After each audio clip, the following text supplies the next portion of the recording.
Hello, I'm Sophie, Millionaire Mum, and in this video I want to talk to you about imposter syndrome and what it is and how you can get past it.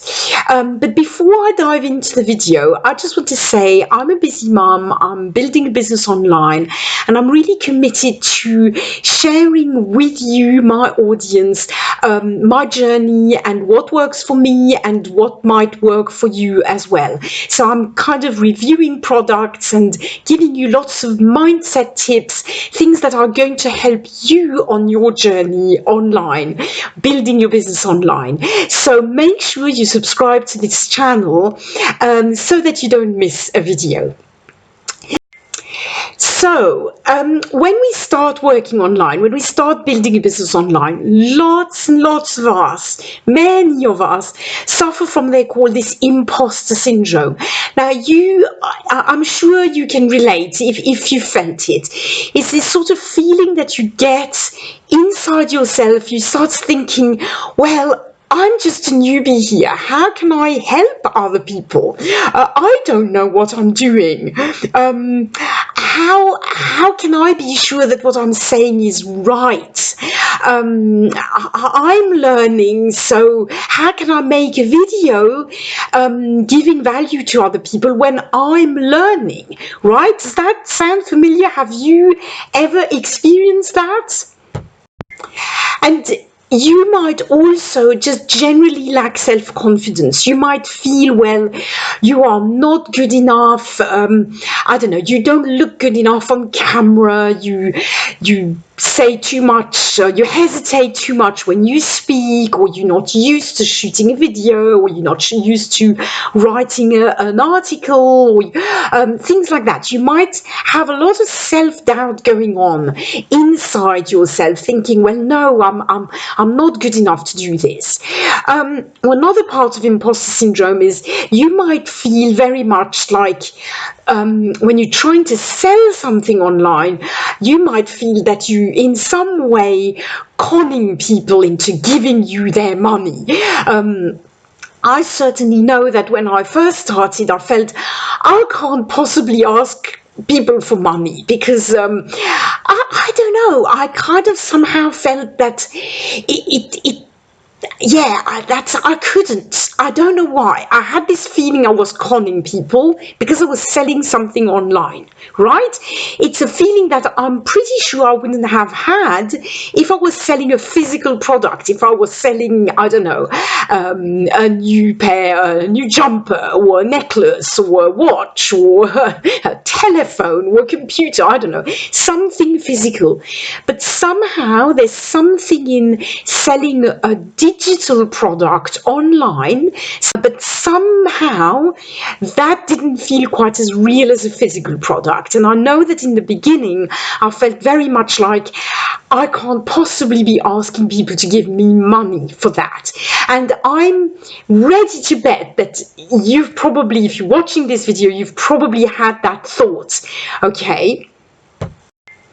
Now, I just want to say, if you've had these thoughts, if you are paralyzed and not taking action because of all this, you know, be gentle on yourself. Most of us have had these thoughts. Most of us have, in one way or another, more or less, depending on our personalities and on our past, but most of us have, one way or another, been paralyzed by these fears and these false beliefs. So be gentle on yourself. Forgive yourself, right? It's okay. It's normal. It happens. But of course, it's really the first step. The first thing to do is really to recognize that you have these fears, okay? Very often we put excuses in our way.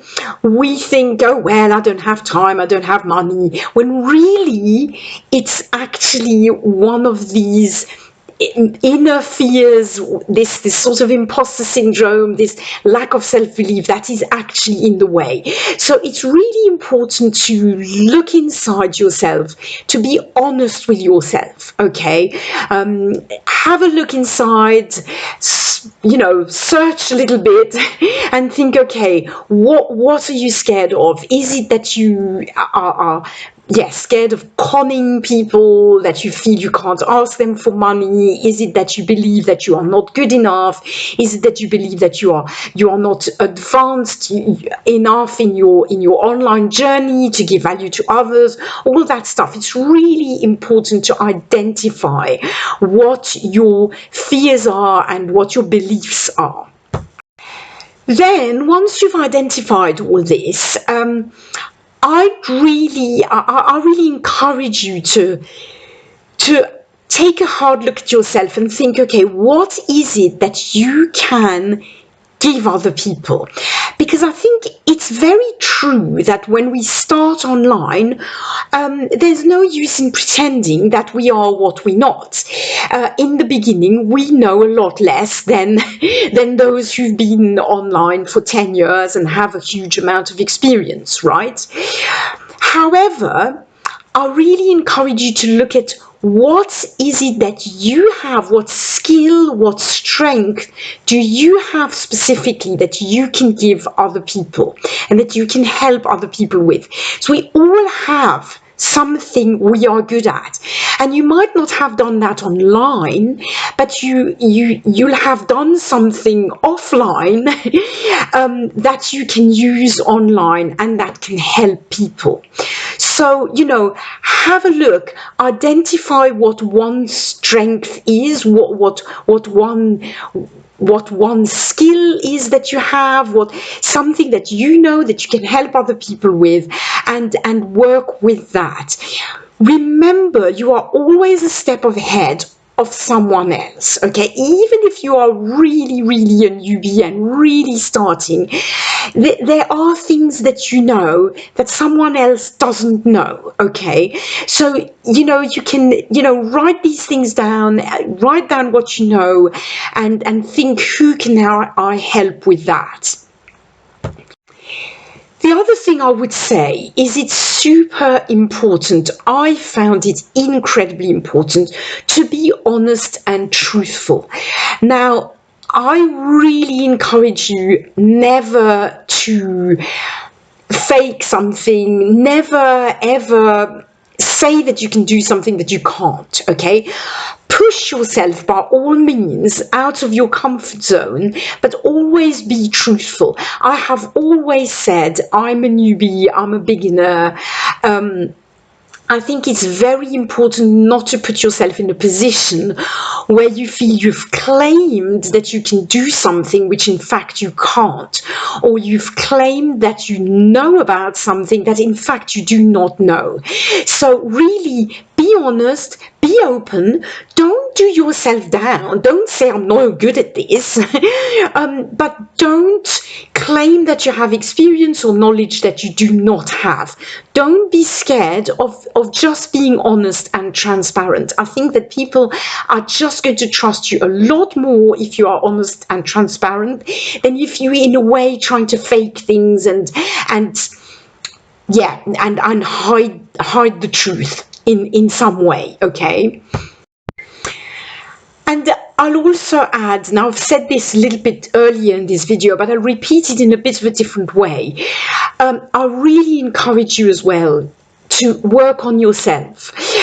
If you have imposter syndrome, if you lack the belief that you can do a good job and that you feel, oh, who am I to tell other people what they can do? My guess is that you have this not only online, but in other areas of your life. And there's no shame in that. I found the exact same thing in me. And I found that I have been having to work on myself, on my self-esteem, on my beliefs about myself. somehow related to my work online, but it's also something that is present in my life generally. Okay, I do have a tendency to think I'm not good enough, I don't know enough. How can I possibly help other people? How can I possibly say yes, say this or that, or how can I possibly do a good job? And that is something online, but that's also something offline. So the more I work on this in all areas of my life, the better I am online as well. So I really encourage you to work on these fears, whether it's alone. It's often very helpful, obviously, to have a mentor, to have some kind of help. It can be an online counselor, it can be a mentor, it can be a coach, it can be sometimes even just a community if you can't afford a mentor or coach.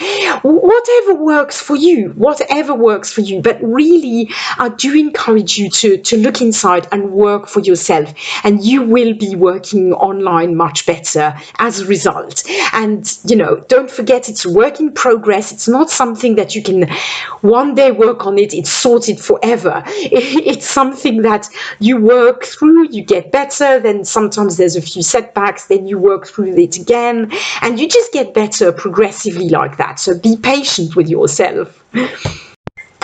Finally, I will say that one of the best ways I have found to get rid of imposter syndrome is simply to do it, okay? Take action. Take action, create content, publish it out there. Then you are going to have the experience that people will reach out for you, some people will find your content useful. And the more people find your content useful, the more positive feedback you get, the more your self-esteem is going to build up, especially if you're working on yourself as well. And really, the more self-esteem you have, the more action you're going to take. And this is going to be an amazing cycle of success. So, as hard as it is, do not let this stop you. Take action, go for it, and you will see results, okay? Don't give up. Many people give up, which is really sad, but the more the longer you stick at it, the more chance you have, because all these other people who started with you are going to give up and going to be left behind, and you're going to be further and further ahead, and you are going to know more and more than those who are starting just here, okay? So really, I just encourage you, do not give up, believe in yourself, work on yourself, give yourself the best chance at success, and you will succeed. I hope you found this video useful. Please give it a like if you did. Subscribe to my channel, as I said. Please reach out to me if you need any help in any way. Check below this video. There's all sorts of links. There's a link to my story as well if you want to know a little bit more about me and how I overcame quite a lot of difficult stuff in my life. Yeah, reach out to me if you need any help. And I look forward to seeing you in the next video. Thank you so much for watching. Bye for now.